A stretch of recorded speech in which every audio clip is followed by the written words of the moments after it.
Gina, are we being recorded? Yeah. Well, it's 6 o'clock. I'd like to call the budget hearing to order. If people would please stand to pledge the flag.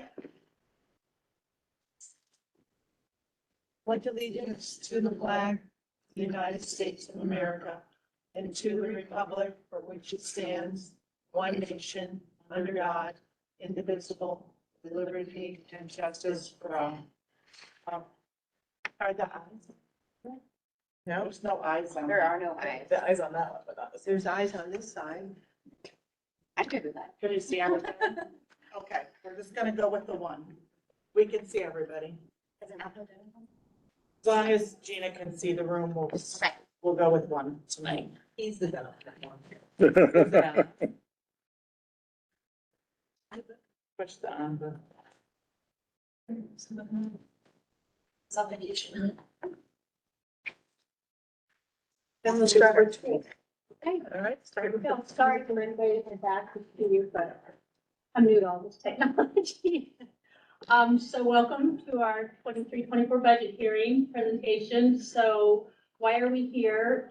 School districts are required by law to hold a public hearing at least 7 days, but no more than 14 days prior to our annual meeting and election. At this meeting, the proposed budget is provided to the voters. The Board of Education has adopted this budget at our April 25th board meeting. So with that said, we will get ready. And so what we need to do at this hearing is to show you what our proposed expenses are. We've gone line by line in the last 3 meetings, I believe, if not 4. So what we do at this meeting is just give you the summary of the components. There's 3 components to our budget. That's our administrative component, our capital, and she's gonna touch something here, and our program budget.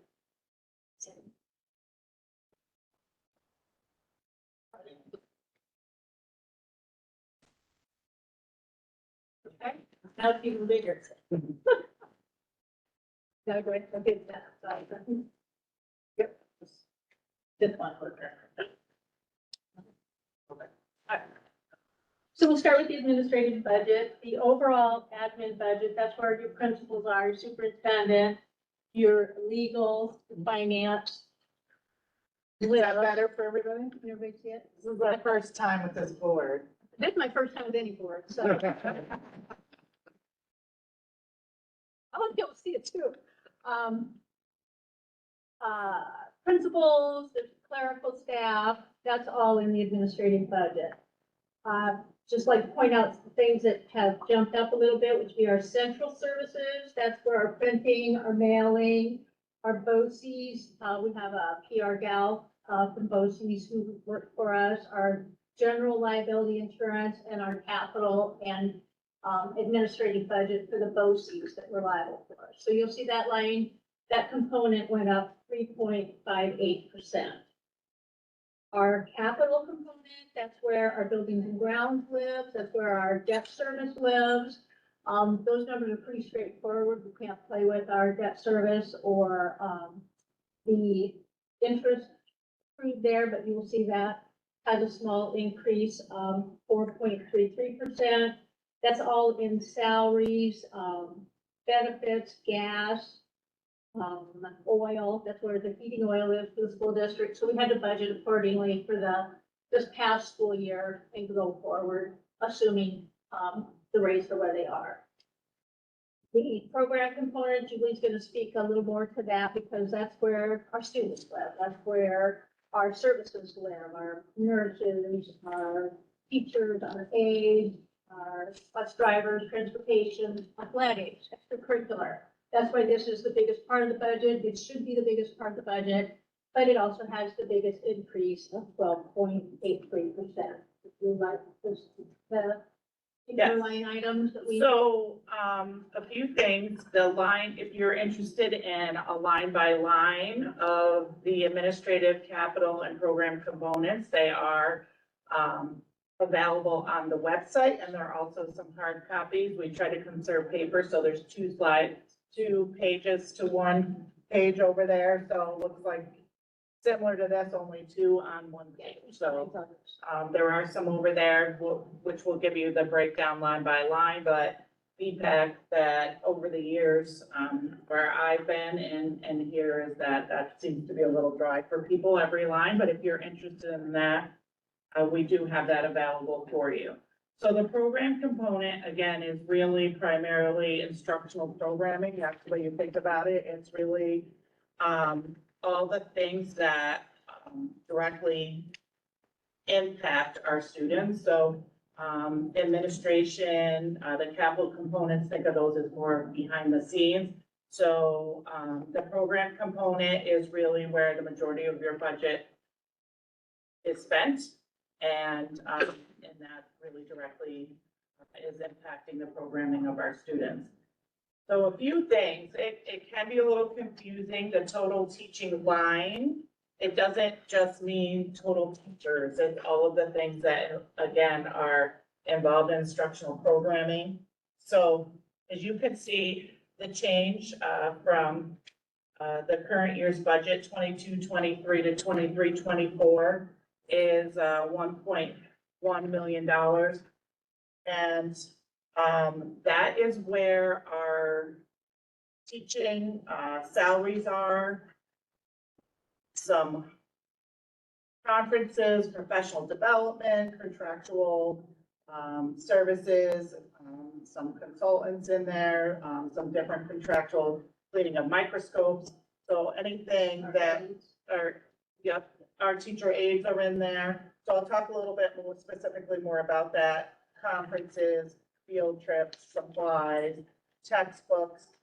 And then in addition to salaries, we have all of the financial pieces that go along with salaries. So our contributions to teacher retirement system, Social Security, workers' comp, health insurance. So all of that makes up total teaching. So the top three impacts to the total teaching budget, to that $1.1 million, are about $532,000 in the salaries over teaching line. And that includes all of our special education, occupational education, TAs, our related services, occupational therapy, physical therapy, speech, and our remedial services. So that we have 2 additional teaching positions in there, 4 TAs, which we do not currently have TAs, but we're have the need to add in TAs to be compliant with special ed programming, and a 0.6 speech. What I want to talk about a little bit is that the second piece is out of district placements and some of our tuition related costs. So that's about $300,000 if you looked at that line item.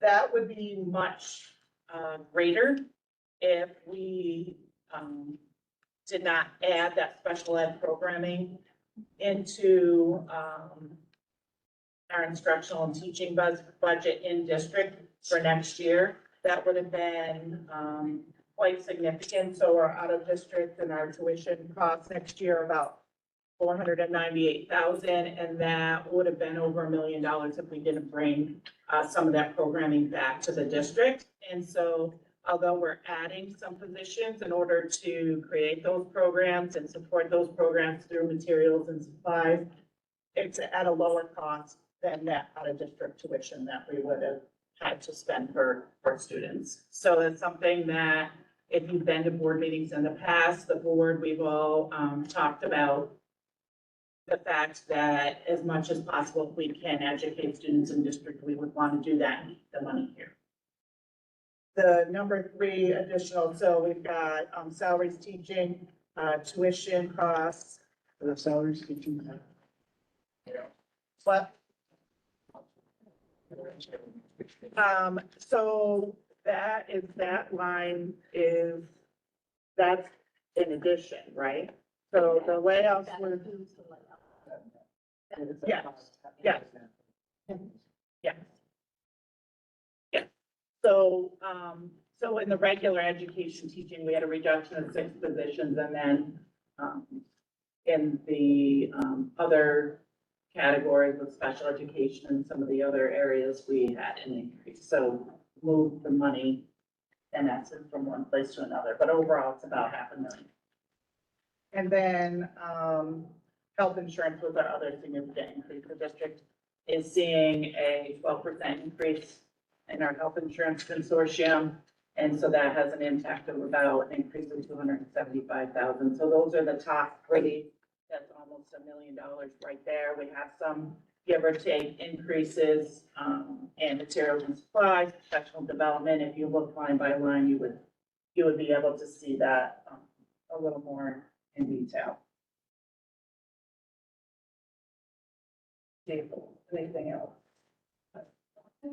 Oh, so some additional programming that we're going to be looking at are adding in the TAs, and that would also include in some professional development for instructional co-teaching that we're adding in. We'll be adding another self-contained classroom to the district, and that will require another teacher, and then some speech-related services, which we've been paying a consultant for some of the speech services, and we would take those back with that 0.6, and then also be able to serve all of our students and partially be able to bill back Washington County for what we serve the pre-K students for.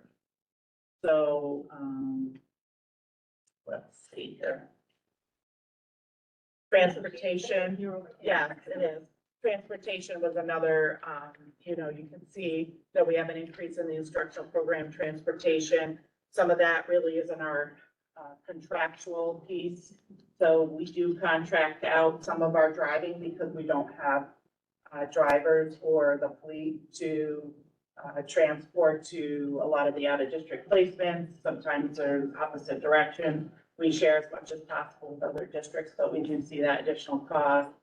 Fuel, there's 2 new buses in that line, correct? Correct, 2 new leases. 2 new leases. The total is 65,000 here for 5 years. So of that total, that 157,000, 65,000 of that is. And then the total retiree health insurance, so 65 per bus or? well,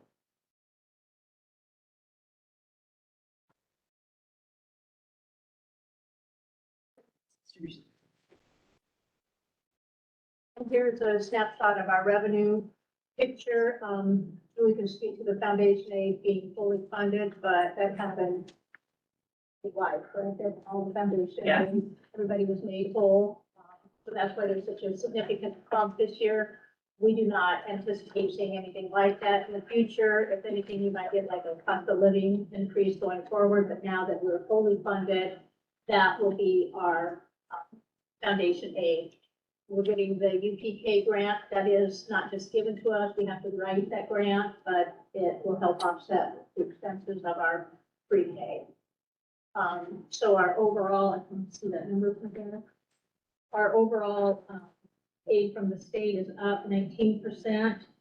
And you will see that our property taxes, we've done the tax cap calculation and we come in at a negative. So the tax cap levy is a negative 2.91%. We can't exceed that without a supermajority. And the board has decided to go with what our calculation is. If anybody wants to see any of this information, it's all on our, under the business office on the website. And I sent the link, there's a link at the end of this as well. So you can see the tax cap levy, you can see the line by line that Ms. Adams is referring to, as well as the revenue projection. Can you tell us what that means? What's that? Tell us what that means. What means? The tax cap levy. The calculation, Yeah, that's true. in a nutshell, it's a calculation that New York State came up with. That a lot of people have the idea that it's a 2%, but everybody's not saying 2%, but it's really a lot more than that. So if our retirement services go up more than 2%, the TRS, teacher retirement services, or the employee retirement services, if those go up more than 2%, that amount over 2%, we can take as an exclusion. And what that exclusion does, it helps raise the limit we can go at, right? Since this went into effect, I believe it was 2011 or 12, New York State's never raised the pension rate more than 2% points. So it's never been part of the population, but that's out there. If we have capital debt that is greater, we can use that as an exclusion, but we also get state aid on our debt. Our debt is less than what our state aid is, again, no exclusion. So this year, we're getting more state aid, building aid, and you can see our building aid up here, our building aid more than covers our debt service. So therefore, we have no exclusions, right? So any exclusions we had last year, it's added back in.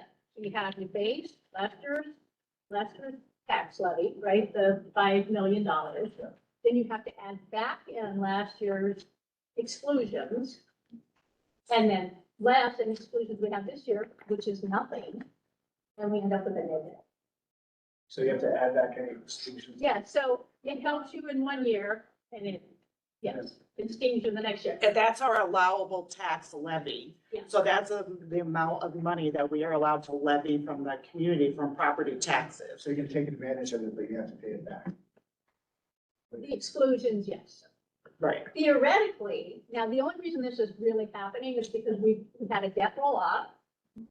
We went a year without any, right? And then we had the building project and we just filed for early building aid on that because we haven't filed our final cost report. I know this is a lot of information, but once that's done, we should have a rolling debt and a rolling state aid, right? In theory, that's how it should work. State aid should be a little less than your debt. In this situation, that's not, but theoretically it should be. Then you'd have a little bit of an exclusion. And that is the advantage of having cumulative capital project. So there was, in essence, somewhat of a disadvantage that, The debt rolled off. right, that the district went for so long without capital work, correct? Yes, If that's building the utilities there. yes. Right, So, and it keeps that cash rolling. our district's, state aid is 80.1% on the dollar for, state aid, building aid, right? But what they do, they do a calculation on what they assume their interest rate is gonna be. Fortunately, we got our bonds at a lower interest rate, hence more state aid than our debt. And that's a really good thing, but then, you know, it's a great thing for a taxpayer, but in the calculation now, we are starting off with a deficit right from the get-go. And that Okay, 2%, And if you go on the website, you'll see the step-by-step calculation. Right. and that 2% is the calculation factor. It's not, so you might Well- see some districts that go out. Could be some districts right now that are, their allowable tax levy allows them to raise their, have a 3.5% increase. Without the supermajority. Right, that's their allowable tax rate. With this, Because it's their without it, because it's their allowable, When you do that calculation, if they have a huge capital debt and very little building aid, like say Lake Forge, their debt is gonna allow them a huge exclusion, right? right, But our building aid is so wonderful here. So when people hear 2%, when you do the calculation, it's the lesser of the CPI or 2%. which is Well, 8%. our CPI, yeah, is 8%. So that's where that 2% comes in, and it's a misnomer because everybody thinks, oh, every district can go out at 2%. You can, there's a calculation. This is the year that we're robbing Peter, they call it. Without having that to roll over. Okay, so, you know, and the thing of it is our expenses have to equal our revenue, right? So we've added some of our reserves to help make up the difference because to both equal. are restricted. Correct. And those are very, very restricted funds there, you know, and again, that's on our website too. All of our reserves are on the website. It tells you when they were put into place when the board adopted each reserve, allowed us to have them, how much you can have in there, how specifically they can be used. Just like your capital reserve, you cannot use that for anything except the capital project, unless it's there for 10 years, and then the board has to vote to move it somewhere. So many of our reserves, are very, very specific. So we see the general direction of the value of those restricted funds over the last 5 years that have been going up, that we depleting them. Not depleting. They've been going down somewhat, but very, very little. And if you look at the, reserve fund analysis report that's on the website, that will show you each year, there's, I believe, a rolling 3-year on there, so you can see how they're doing. So the district is strong in that. We have a nice repair reserve. If there were an emergency that we needed to take care of, we would be deemed in the general fund, we could take it out of that. So there are advantages, and then again, there's also disadvantages, because you can't just pull But from it's it. board restricted, But that, are they board restricted? they're New York State. So you have to apply to both of them. No, the board, some are board and some are voter. So like our capital, the voters approved to fund that up to $1.5 million, I believe. We can't pull that up for a capital project until the voters approve us to do that. So some are voter and some are board. And in that reserve report, it explains Oh, yeah, how they can be released. and how they can be moved. We can move from one fund to another, one reserve to another, with board approval on some of them. I don't have those all memorized, but. Okay. Can I ask a question? Just as about universal pre-K, I thought that we had that in. It's here, and that's fine. We did see a grant this year, but it wasn't part of our budget last year because we weren't aware that we were going to get it. So yes, it was funded this current year. But now we know that it's going to be on there. We don't know how And- long. So previously we had pre-Ks that were half day. So they were the equivalent, well, I'm just explaining for everyone, for the, so it was the equivalent of one full-time position. And so now going to 2 classes this past year was 2 positions. The 177,000 does not cover the, full cost of 1 classroom, let alone 2 classrooms. So that's why right now, in our situation, we're looking at just 1 classroom, and we're making up the remaining costs of that 1 classroom.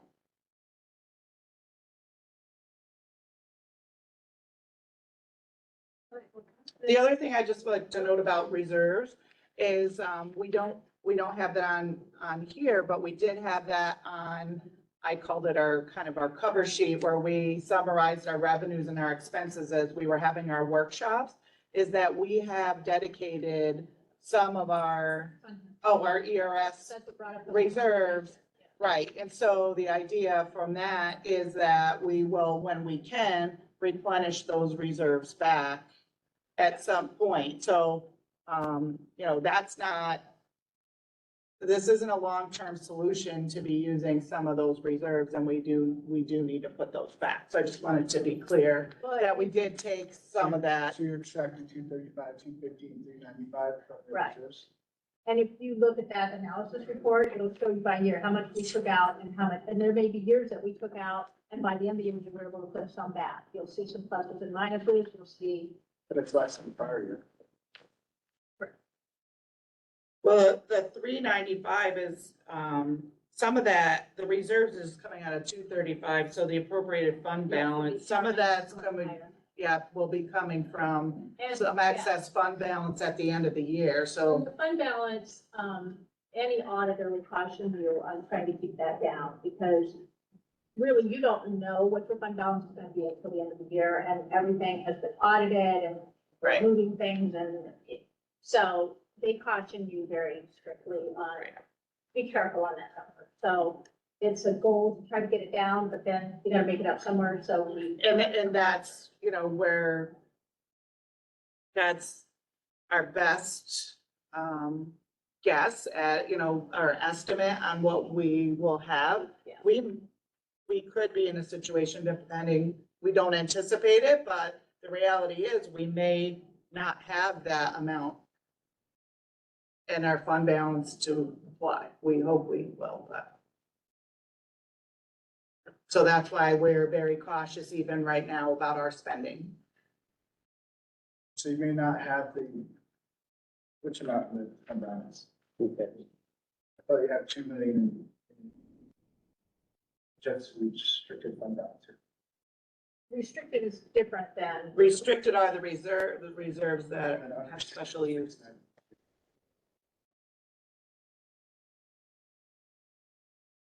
So, now, the contingency budget.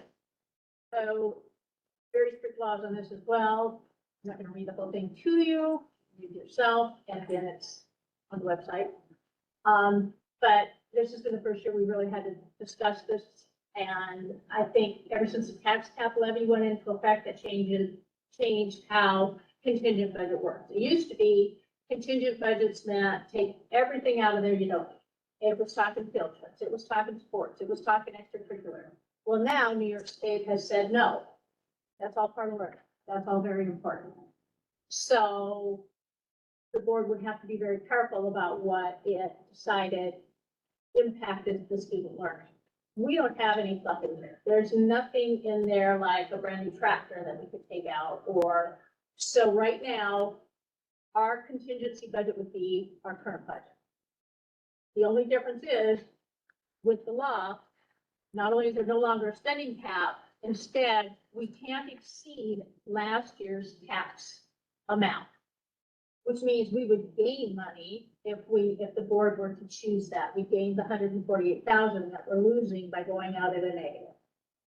Doesn't mean that's what the board's going to choose to do, because you can go at the levy or less. So if the board chose, they could just stick with this budget, that's what we're going with, right? We wouldn't want to exceed our expenses, however, so we would, if the board were to say, we're gonna stay at the negative 2.9, that extra 148,000, we would take less out of our reserves. We would lower our income, not increase our expenses. Does that make sense, everybody? So, it's worth noting that the two things that you really have, pardon me? If you're required to get the levy, you're going to go up and you're pulling from the funds. That's what I just said, we would take, if we went with the contingent, the budget, and the board chose to go at 0, and we gained that $148,000, we would reduce it out of one of our reserves and keep our, Protected. yes, We're not required to be at the levy. We're required not to exceed correct. the levy So it's the from levy the or previous less. year. Right? So the two things you have to be aware of is you have to go at 0, you would have to go at 0, and you have to be careful of the pension. Well, our pension rate couldn't go up, so we're already there, and we're already in negative. So we've already met a contingent budget. Right? So anyway, you can have 2 votes in 1 year. So if it were to not pass, the board could put out another budget, put out the same budget, and you hold another vote. The vote date would be, I believe, June 20th. Yes, June 20th, that's the statewide vote date for a second. Or you could go straight to contingent, save the money, do a whole other vote, and just go to a contingent. But that's at the board's discretion. First time I really had to explain about a contingent, but that makes sense to everybody. Highlights. So this is last year's graduation rate, which is very good. Want to highlight our food service, which is still operating in the black, which is amazing since Wendy took over. Wendy Carey is doing an amazing job. How many miles our transportation is driving, that's why and that's what we are driving, not on addition to what they contracted. Our library, of course, is doing amazing, and I know Julie would probably want to talk about this, but we just started a strategic planning initiative for this year, and it kicked off really well. It's been quite interesting. Do you want to talk about that a little bit? So I know that there are a few people in the room who participated in the strategic planning process when we had, I believe, 32 people in our stakeholder group last week. And so we made great progress and really looking at our mission, our vision, core values, received some feedback, and also started working on making some recommendations towards an action plan. And we've been working to put all of that information together. So we'll be happy to share that with you towards the end of the school year so that we can help kind of set our direction right when we start out in September. So I think that's been very exciting, and we appreciate everybody contribution because this will really focus our what we like to say, well, we tend to say initiative a lot, but it really will focus where we're prioritizing our work, our professional development, our spending over the next few years. So I think that it will really help us with the budget process and make sure we have our money in the right places. So, the next thing we're required to do at this meeting is show you what's gonna be on your ballot, and I think everybody saw the, handouts there. So Proposition 1, of course, is the budget. Proposition 2 is the budget we talked about. You see 265 passenger buses for a total not to exceed $65,000 annually for a 5-year period. We do, appropriate money for the Bancroft Library.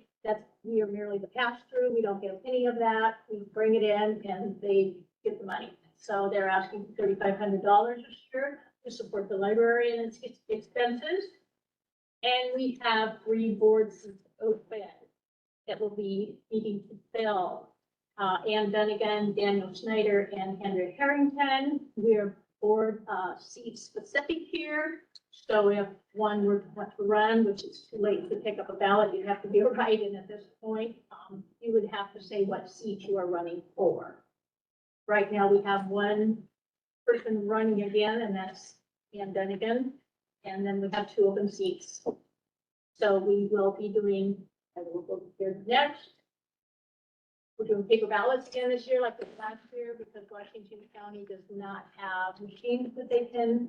So if I tell everyone on Facebook to write me and Yep. just say, you know, cross out Dan Snyder and put my name. You don't have to cross out that thing. I won't even be on there. Even be in your way.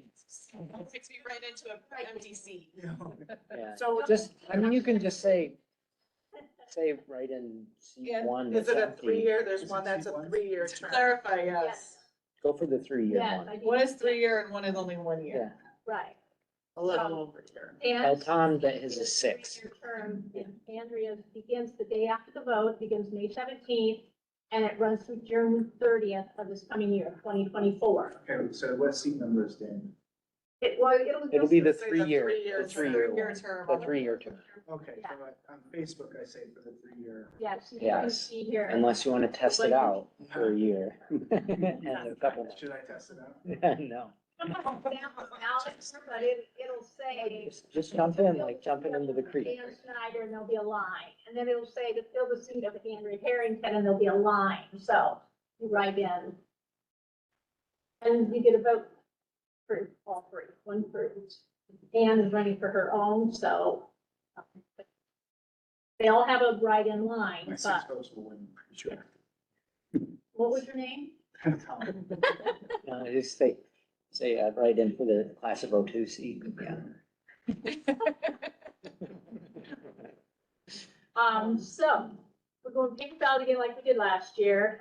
They will be counted, we're open, cold open at 8 AM sharp, close at 8 PM, and then they're hand counted.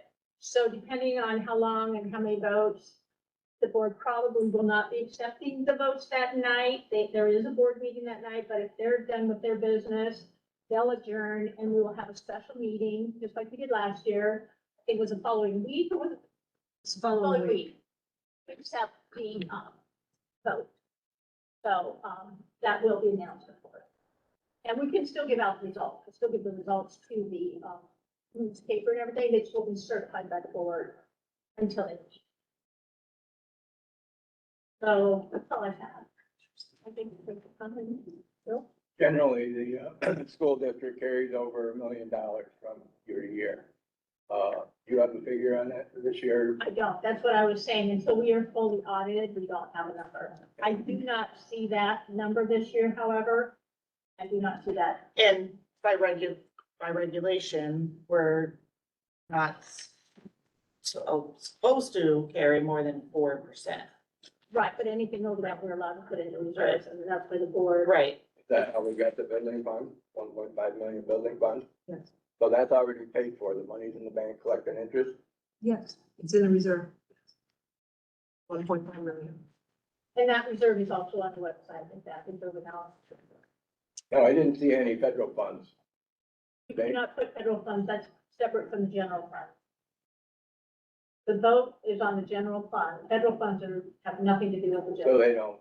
they don't contribute at all to the school district. It's not part of the general budget. Okay, when you say not part of the general budget, do they contribute? My first year here, so the first thing I did was put my federal money in and to offset the revenue, and I got my hands slapped. It's totally separate. You cannot include the federal funds But they do contribute. in the federal fund. They don't subsidize the general fund. It's a separate. Right, but just like the UPK, that's a federal funded or a state funded, that's a grant. This one- Typically, most of the federal funding is Yes. grant related or some types of qualifications that you need to obtain them. They're not a given. So we don't know until we apply for a grant. So for example, take our title funds. We don't know if we're gonna get approved for them. We don't even know the allocation. Right, or the allocations, what we're eligible for, or, on occasion, they'll say, okay, here's an additional grant, our federal funds that are available, here are the qualifications you must meet to apply. Then you have to apply, and if you meet the criteria through your application, how you're going to spend the funds, then you're awarded those funds. So they're not something that you can or should depend on, and they're not considered long-lasting. Usually they're considered shorter term, and most of the ones that we have, so our title fund, so we receive the past few years through application, Title I, II, and IV funds. Those are typically directed, as a lot of our other federal grant opportunities, as to supplement, not supplant. So, for example, you supplant are using those funds for something that you've already programming or positions that have been permanently established in your building or your program. That would be supplanting. Supplementing is in addition. So sometimes it's to allow you to start a new program and have startup costs made available to you. So the ARP, a lot of the funds that we've had been receiving, those are federal funds, those are expiring, but those were to supplement, not supplant. So they're to supplement in the short term to give us resources, financial resources to close the gaps and mitigate the extra expenses from COVID. Now, is that how the 7 teachers or 5 teachers or 8 teachers were hired? Yes, At yes, Not all. yes. One someone here well before them. Yes, so five of the teachers out of the 7 were from that money. There were 2 additional that we had to, because we needed to close a gap and we had no other ways to cut. So that first page, when you look at the administrative and the capital components, those are very low increases. You'll see, I think, a 1.5 and a little over 4% increase. Those were higher, as well as our program budget was initially higher, significantly higher, and we cut out, we went through line by line, every one of those budgets, and really the last impact we wanted to make was on the programming, so we did cut significantly in the administrative costs as well as the capital costs, as much as we could take out of there before we could go to the capital, to the program. So the school that applied for those funds to get the teachers. You have to apply for that money or? So yes, so that was through the CARES Act and the ARP. So there are different components. But you weren't required to, you didn't have to. Well, it was money on the table, so, we applied and, at the time, the decision was made is to use some of that we used it for supplies, purchasing equipment. There was, some of the teachers were in there, some programming, professional development, consultant work. There's quite a bit of, that we wrote into those grants. And, in order to make our expenses and our revenues equal, this year, we took some of our professional development out of our general fund, in order to get our number down for our expenses to meet our revenue. A significant amount of professional development, textbooks, and we, wrote an amendment to those grants because, that was the only way that we could, supplement. And so next year, you're going to see an increase in some of that salaries line just because we added all of our summer professional development back in. Because we added in textbooks, and some materials and supplies that this year we've taken out. So we made an amendment and we're using those ARP funds because we have not bought curriculum in a significant amount of years. And the curriculum has changed so much in addition to, needing some remedial aspects of some of the curriculum that, as most districts have done, we, needed to use some of those funds for the textbooks and for the new curriculum. And that is why we did not have enough for those 5 teachers for the 3rd year. Would the budget have been better or worse if you had not applied for those funds? Because we wouldn't be in the situation that we're in now. I think the budget, that those funds don't affect the budget. I think our district would not be in as good of a situation as we are now. We would not be able to purchase, we just purchased this year and completed a significant amount of professional development, about $60,000 worth for our K through 6 reading curriculum. And we would not have been able, the district, and usually in a year spends, if even 60,000 on textbooks across the whole district. And just for reading, an aligned K through 6 reading programs, about $60,000 between the materials and supplies and the training for that. So it really doesn't change the budget. We would actually be trying to figure out, so we need to purchase a math curriculum for next gen. We need science supplies and science curriculum for next generation. We would be looking between in the next 2 years. They've already been implemented, this new state curriculum. It's a lot of work on our teachers to have to create all of this. It's actually, it's not best practice in a way that it's going to be very difficult for us to align. We don't have teacher leaders. We don't have a director of curriculum to really lead that. So we really need to depend on some structured and framework of curriculum. We will be looking for 120,000 in the next year or two. If we didn't have those funds to try to be able to make those textbook and professional development purchases. Not to mention the fact that if we hadn't applied for those funds during COVID, we would not have been able to open because we had to be spaced, everybody had to be spaced out. So it was kind of something that we had to do in order for us to open with other student aid, the way that we ended up doing. The initial intent, from my understanding, I was not the elementary principal and I was not the superintendent at the time, but my understanding is the initial intent was when these funds came out, we did not know how long the 6-foot rule was going to go, the hybrid models that we had, not bringing everybody back. We have very small classrooms. We needed the extra adults in the building during that time to supervise and to provide instruction for even splitting up, keeping our kids here, all of our elementary, we were trying to video into other classrooms because we didn't have enough teachers. And at the time, no one knew how long that would go on. So that was some of the intent of that money. Now, I just have one more question.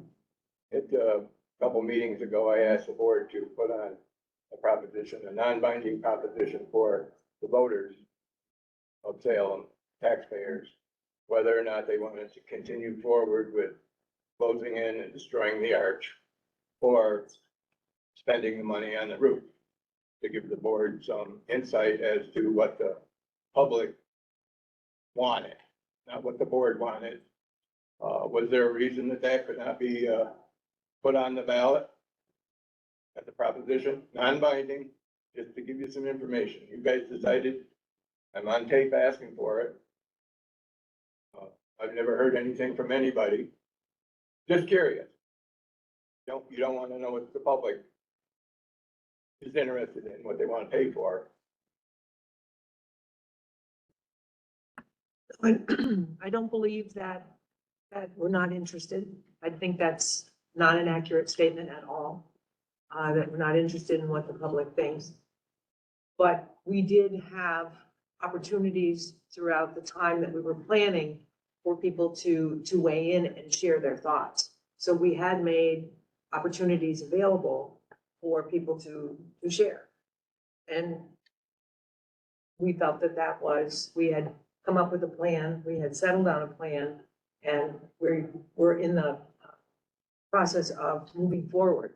So to go back and then try to take a vote, see, even if it was non-binding, we were already in process, so. But you have the authority, if the public, enough of the public spoke out against destroying the arch.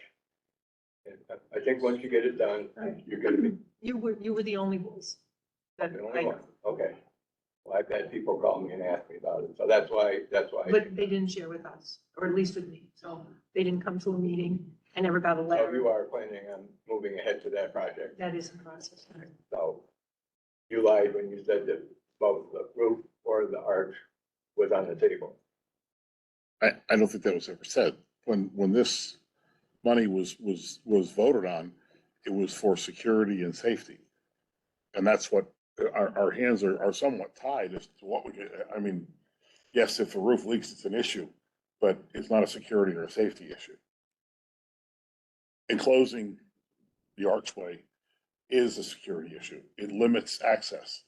It cuts us down to single point of access for that building. And as instead of having kids running back and forth and doors open and close between the two buildings all day long, we now have single entry access. Once you're inside that hallway, we have control of who's going where. Not only is it access, but it is also accessibility, but Phil, this is a budget hearing, so Yeah. we do need to Yeah. focus on the questions that I have said to that's do my with last the question. budget. Is there anybody else, any questions or concerns about the presented budget? I have one, but, how many seniors do we have this year?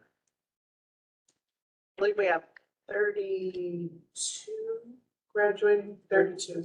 Okay, and well, I know you had 22 this year. What's the percentage rate of graduating then this year? This year, so I believe we're projected to be around the same rate, if not higher.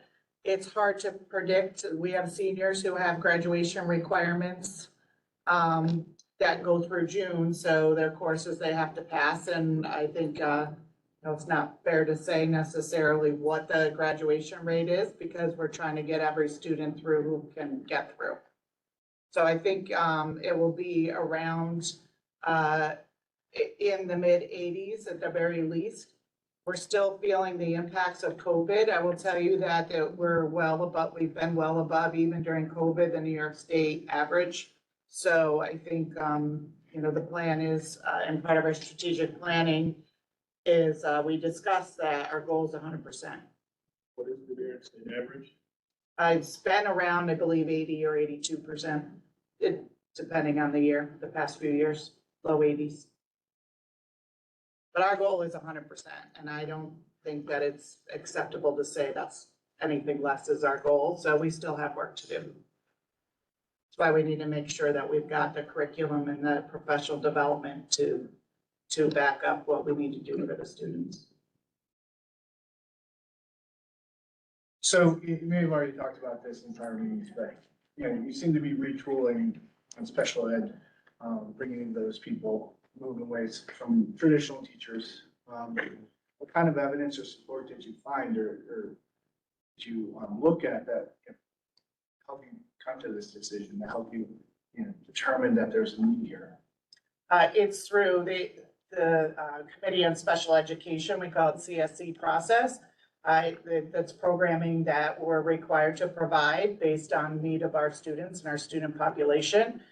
So it's really governed by New York State and regulation is what our obligations are for. And we have had some contact and interaction through some different types of audit. So it could be professional development that's required for us to be in compliance with our IEPs and our programming and continuum compliance. So a lot of, some of what we're bringing, the ICT, the instructional co-teach models called, creating the additional classroom, that is a lower cost than sending those students out of district. Either way, we need to provide that programming. So we believe that we should keep the money in the district as well and provide that programming whenever possible. And it's also saving us, it would probably, I'm gonna say, you know, if the tuition rates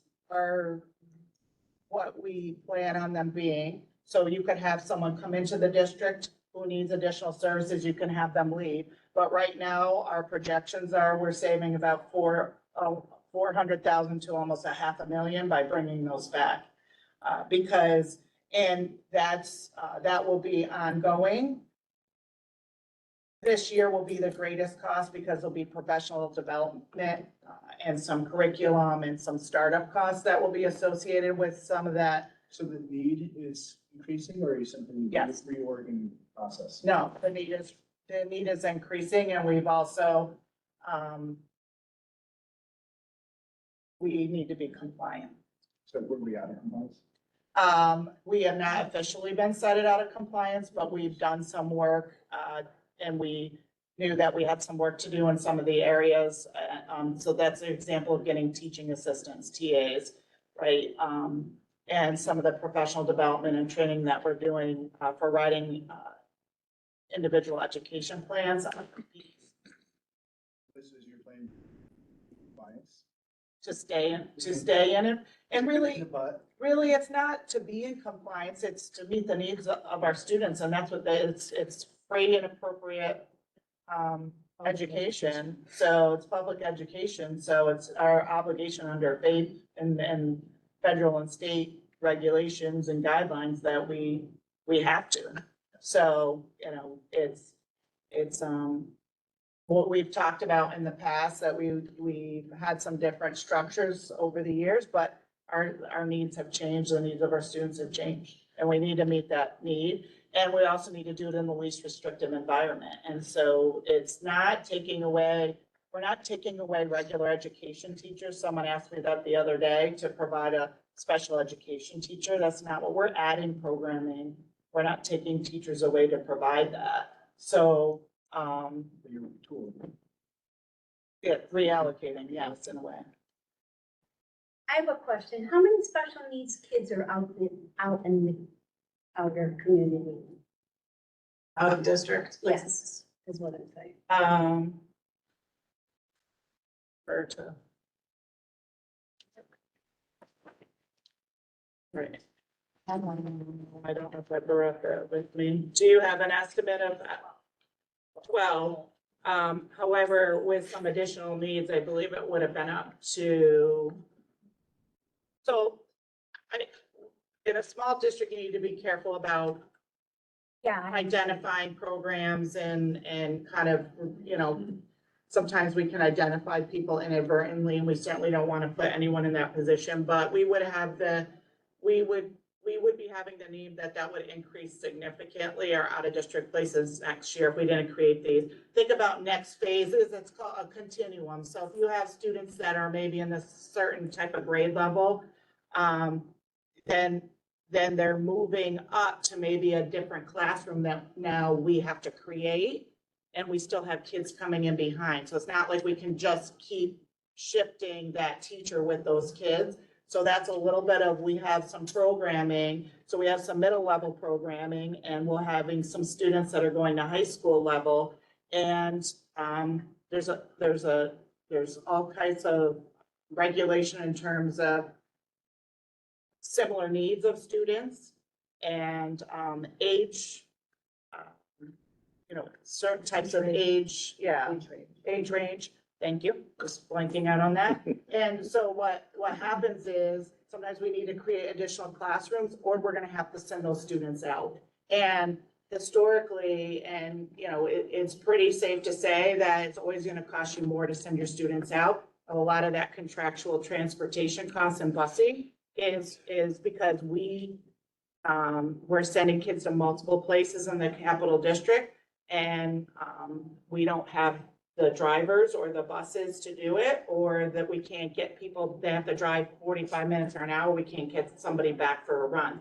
So we have to contract out to other bus companies or work with other districts to share transportation. Okay, so we roughly have 12 kids out of the district, correct? Next year would be more than that, yes. And how are you basing that? People coming in, moving in, or, because right now we have 12. No, there's students that are here that we would not have the programming for if we did not create it. They would need to go out of district. Okay. The next grade. So as they get older and they move up through, we need to make sure we have the programming. I'm just looking for how you're justifying the next budget. Is what I'm looking to see. We're justifying that with their individual education plans that dictate what their programming needs to be next year. If we can't provide that, then they have to go out of district. So students and their needs change.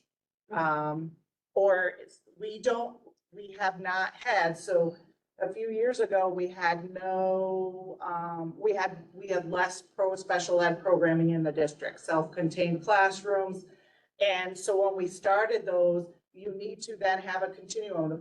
I'm just using an example. Sometimes, we started in middle school, then after, there's a 3-year age range. I can't have a 7th grader in that program with someone who is an age of an 11th grader. So now I need 2 programs. As some of those kids get older, I need to create another class. And because I still have kids coming into this one. So because I'm exceeding the age range, we have to then apply for a variance, and usually we would not get that. There's age ranges for a reason. So, or it might be similarity of needs. So maybe we have this group of students in group A have very similar needs. We have some students coming up, 2 or 3 students that have different needs than group A. I have to create a group B for that age group. So if I can't create a group B, I have to send them out for group B programming. So if students, sometimes it's kids moving in, so we always try to build a little contingency in for that. But this is really based on the kids that we have now and know that we have. And we have one special needs classroom, correct, now? No, so we have one in the elementary, we have one in the junior, senior high school. And so that 2 is going to turn into 4 programs next year. And we also need something between the regular ed classroom and a direct consultant teacher model. So we're creating the instructional co-teach, which provides more supports, and it's considered, and some teaching assistants to come in and support students who don't need to be in that very restricted, self-contained classroom. Thank you. Zach? I got 2 questions. First off, It's a pretty small district. Why aren't all the schools working together instead of, say, us trying to pull kids from other districts and outside to help us save money? Why aren't, obviously a teacher's salary is more than a transportation salary. So why aren't we kind of working together, taking the loss on the transportation salary, but still saving money on a teacher's salary?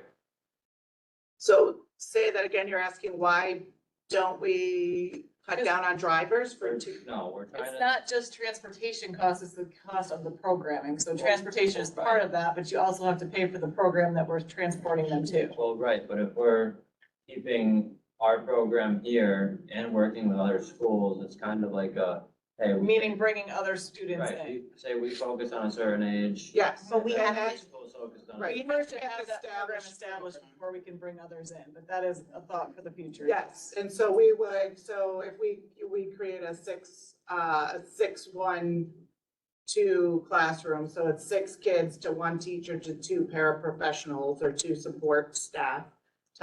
Okay, and next year we might have 4 kids in that classroom, 4 students in that classroom. What we'll do is we really like to make sure for a year or so, we've got it established because we want to make sure that we're meeting the needs of our students. But after in year 2 or 3, we would possibly, if another school needs that program, then they would send their students here and pay us tuition. So over time, that will help offset some of those costs, but it has to be, again, the right fit. In the end, we are responsible for the programming of our students, and if we can't find a program, we have to provide it here.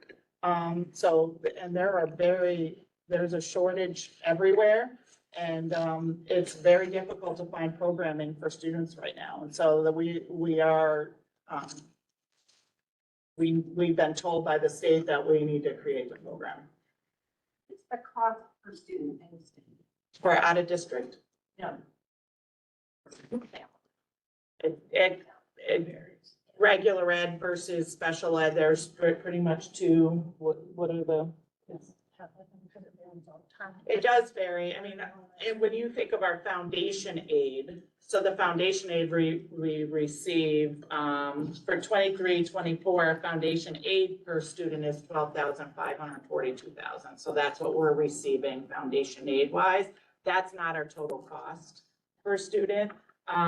You could go on the, school report card. I think on there we spend 20,000 on average per student. But, if you look on the school report card, I don't know if it's updated for last year or not, but out of district placements could go anywhere from 15,000 to over 100,000, depending on the program. So it 100? could be over 100,000. Depending on the program for one student, and that's just the programming and the support, not necessarily the transportation. And, you know, I really want to we want to answer all of your questions, but I really want to be careful because I've heard some comments, and I don't want this to be about special ed versus regular ed. And I feel like sometimes there can be, some people may not have an understanding of the special education and the needs and may seem to be resentful of what we need to do for our special education students. We're a public school, it's the law, we need to educate everyone, and that's our obligation. So I want to just be very careful that we're not, you know, this doesn't turn into like, wow, you know, if we didn't have, you know, these are our students, this is our community, these are our families, and, you know, their children in the community. And it is about offering equal opportunity. Because every student has the right to have an appropriate education. On page 4 of the template, the program component, K through 6 and 7 through 12 adds up to about like, we're saving 100,000 from last year's budget for this year's proposed. Say that again, Zach, where are you looking? What, Page He's 4. looking at the line by line. the line by line, oh, that's the blue one? Okay, go ahead, what, okay, So, K through 12, we're saving about 100,000 a year. from this year's budget to next year's proposed. Teaching salary, What does the first line say on your page? all teaching, K through 6. All 2023, teachers, 2024 budget by components. budget book, okay, oh, where it says all teaching on the top? Okay, I'm with you. Say that again now? So K through 12, it shows from 22 to 23's budget to 23 and 24, we're saving about 100,000. But is that with the cuts? Yeah. Is that- Yes, that's why they're in the negative. So then, at the bottom, or 2 lines down on salary teaching, it shows that we're spending an extra 530,000 a year. Yeah, that's what we went over. That's special ed, occupational ed, TAs, speech, occupational therapy, PT, remedial reading, remedial math. That's all benefit. What? No, that's not benefits. So that's what's in that line. So that's the area, right? So you see the savings because you have six of those 7 teachers came out of those first 2 lines. Right.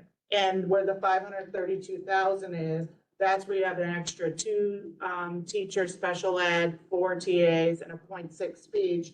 But also, there was one loss of a remedial reading teacher in there. But that's why you're seeing a savings in one area, but there's an increase in the other area. That is for that Right. so startup of the it's- programming. Right, so it's showed in different spots, but overall, we're still spending that much more money every year. Next year. Yes. You got it. And all of those added up, and that last line, it will add up to the 1.1 million over. Why don't we send all of our students to the same BOCES? They have bus driver to go and sit in Saratoga every day and have a bus just to. SAAC and Myers provide different services. And, well, and for special education programming and some of the CTE, it's just the availability of spots and we could say we're not going to transport to Myers, for example. I'm just making this up and we're not doing that. But what will happen is some of our students would lose the opportunity to have a CTE education because we're only gonna get so many slots at SAAC. So some schools send 2 runs. Some schools will send kids in the AM and the PM. They already work with us so that we only have to do 1 run a day because we're further away. So they give us the slots based on that time frame for us to help us there. But, some kids could go, some in the morning, some in the afternoon, and transport back and forth all day. And some of the schools, because they have that flexibility, but we only do 1 run a day there. And generally what we would do is going to Myers, we might have kids at other programs that are nearby in Saratoga County, so they're sharing a run. Same thing going up to SAAC. So it's, we might have students in other programs that hop on those buses and we can transport them at times. Do we have students that are all day in Myers Center? But we have students that are there for the whole day. Not this year, and sometimes we, But both the people who are going to Myers are currently seniors. so it depends. All right, any questions related to the budget? I do have a slight question related to the project. I'm currently a junior in the school. You obviously know me. Yes. You were my principal last year. The junior and senior high chorus have had numerous, I wouldn't say issues, but we've had some small problems relating to using the band room for both band and chorus, as well as storage for instruments during the play season, which is about 4 months every year. Being a band student previously, I know how difficult it is to help the percussion with their instruments. And now I can't speak for myself. I'm not a percussionist anymore. I never was. But regarding the budget in this sense, would it be possible to make a auditorium that would fit the needs of band and chorus? We wouldn't be sharing with the drama club and with the elementary students using the auditorium that we previously have, or would that not be a thing that we can do in the upcoming years? So what we presented in this budget and this hearing process is what we call the general fund. It's what we, Need to operate. need for our operations in the district. That would be part of a capital project. So that would be something, and that has been discussed to be considered for an upcoming, maybe one of the next capital projects, along with a few other requests for consideration. So that is something that we would have to request. So it's a capital, it's it's a large sum of money, construction, building, changes. So that is very costly, and that would need to be approved by the voters. So with that is something that would be considered for a future project. And I would say that's on the short list to be It's on the list. considered. What's on the list? The roofs, really are a priority, for, coming up soon. Breezeway's been approved already, or? So the breezeway, was, as an add-on from where there was some, and not to get too much into this and cut me off if we should, this is really a little bit of an aside, but, from the budget hearing. But, so the capital project was, as it was originally approved, there's always contingencies built in, and it's always dependent on what costs of labor and materials and supplies are, all of those things. So there were funds left over, about $4.1 million. Typically what you would do is to have add-ons ready to go, so that, if you have the additional money, you can say, all right, these are approved as add-ons if we have any money left over. That wasn't the case. So the board had to make some decisions about previous discussions related to kind of the themes of that project to put the money towards. So that, the archway, that's being done with some of the remaining funds. I would say the roofs, all of our vestibules will have a double door, so a 2-door entry, which will be a big safety upgrade, except for what the west end entrance over by the gym. So that we're going to be replacing that ramp, and they're going to do it in a way that we would not have to do over again when we enclose that vestibule. So that's on the short list. My personal priority is the greenhouse is in disrepair. And we have such a robust agricultural program here and FFA that I think it needs to be on the short list. There's been some discussions about, I think it depends. I think we'd have to survey people, and we're also going to be doing our facility survey. Will be the upcoming school year, and that will also help drive some of the priorities. But I don't know, the rest of the board could speak in terms of what was discussed last time. So I think that pretty much covers it. Yes. Yep.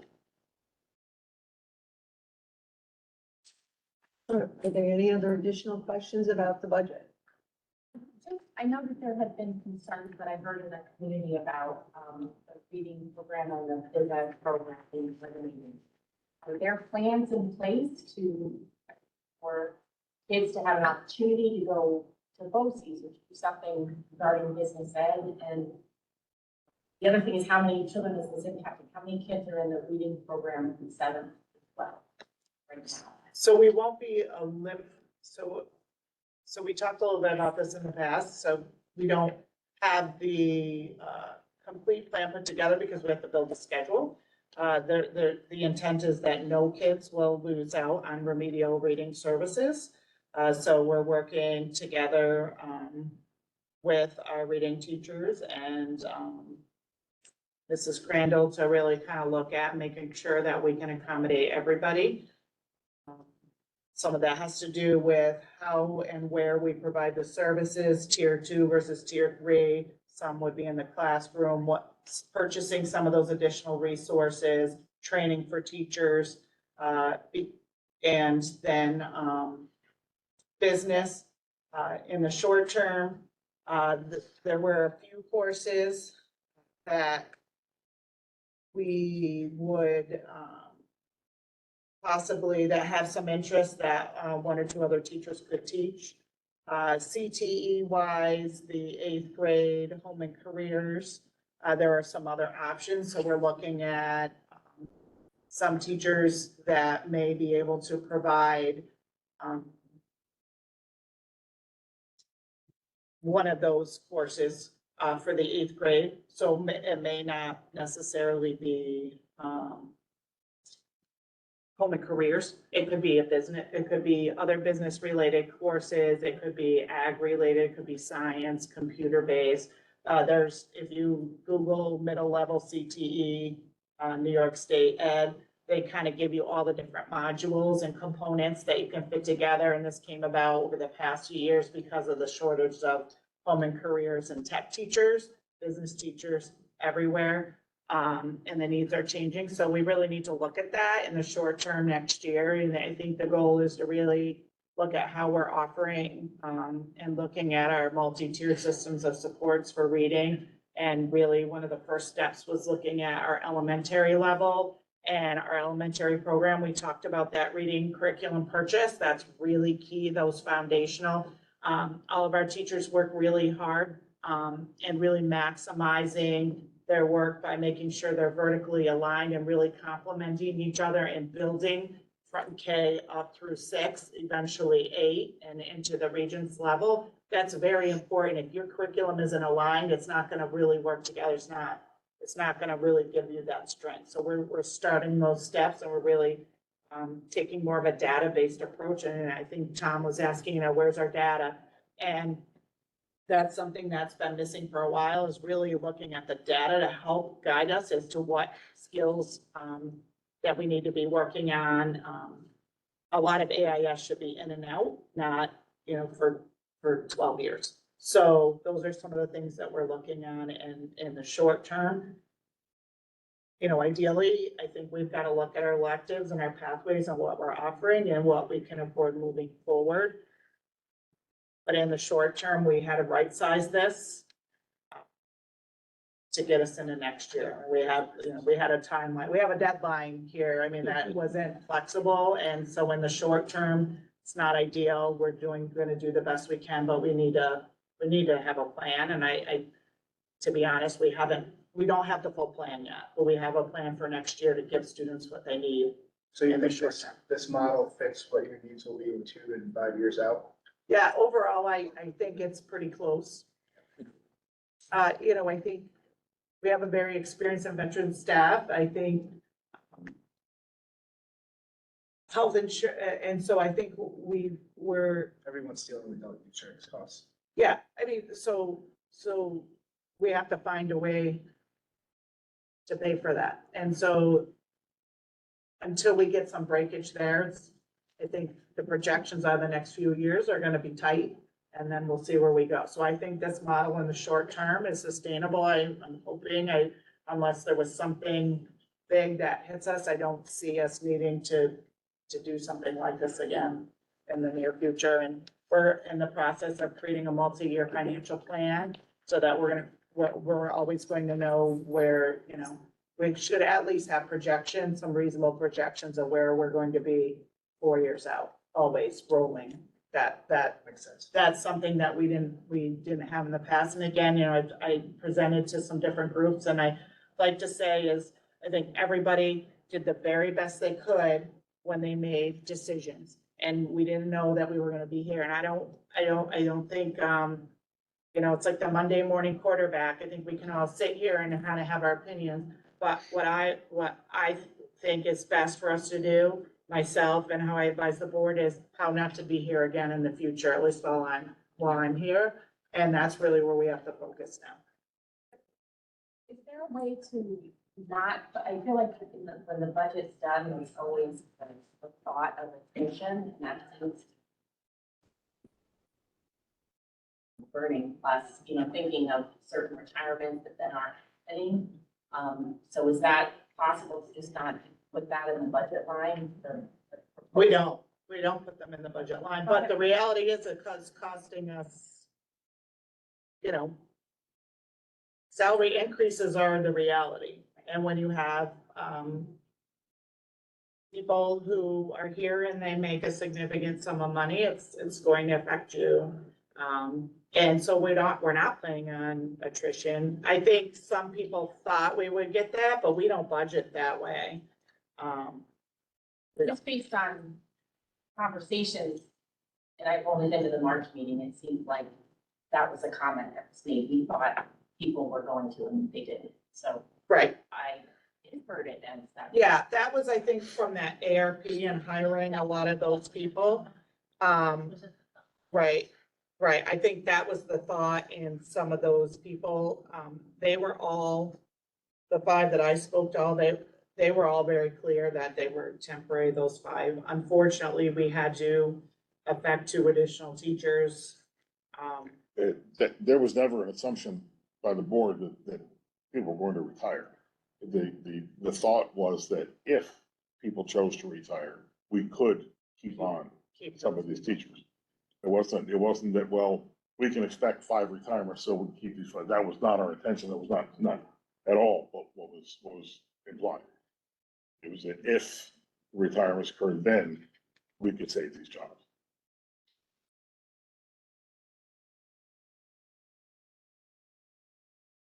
Do you ask for volunteers? Is that allowed What? to ask for early retirement? We actually are working with the teachers union right now on offering an incentive. Hope non-teaching. That will be short on bus trips. Sorry. I do have a question. This is probably, maybe Karen was still on the board or involved with this back when we were sold the track. The lady from this New York State with the financing had so much money that we had left over for the track money. And it was gonna be put aside, and she was gonna make all this extra money so that in 8 years we could resurface the track. So Well, it's been 12 years. correct. We do have money that was set aside to resurface the track when it is ready. That is in the repair reserve. It is, that's It is. that's what I'm asking, because Yes. We have to. We actually had it earmarked. It's a code 882 and I put 882T and my auditor told me I couldn't do that. So it's in there. Trust me, it's earmarked for the track and. with this, you, Reserves, we would need to get we have to get voter approval to use those repair reserves towards the track. So what I said earlier, When the to time have money in comes. the repair reserve, if there was a catastrophic thing, we had to take the money out and repair it. It wouldn't come out of the general fund. Yes, if there's an emergency, we can do that. We have to replenish that money in 2 years. If we have voter approval to use that money, we're not obligated to. Put it back. To put it back, but then at any time, right? I know, but then you said something about the 10-year thing, and I thought, well, it's been over 10 years, so That's a maybe capital. That's a just different capital. reserve. Okay. You gotta read the reserve analysis.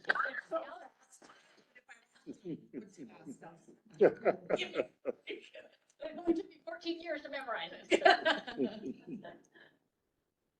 It's a lot of, it's not like, it's not like keeping your home checking account, financial accounts. It's so, where you're saying, okay, I gotta fix my roof, I'm gonna, I'm not gonna buy Oreos and I'm gonna cut my groceries and all these other things. It's, we don't have the flexibility to move money around. We can move certain things around, transfer within the general fund, but even in there, we do have some restrictions. It's very regulated. Any additional questions? Close the budget hearing 7:24. And I'd like to call the special meeting to order at 7:24. And entertain a motion to move into executive session for the discussion of the employment history of a particular person or corporation, leading to appointment or some long list there. Second. It's on the agenda. And also negotiate. Heidi moves, I second. And also negotiations, I'm sorry. Collective bargaining. Peter, still a motion? Heidi had a motion. Heidi moves, I second it. Second by Peter, all those in favor, please signify by raising your hand. Motion carried 5-0. We don't anticipate any action after the executive session. Yes. Thank you, everyone.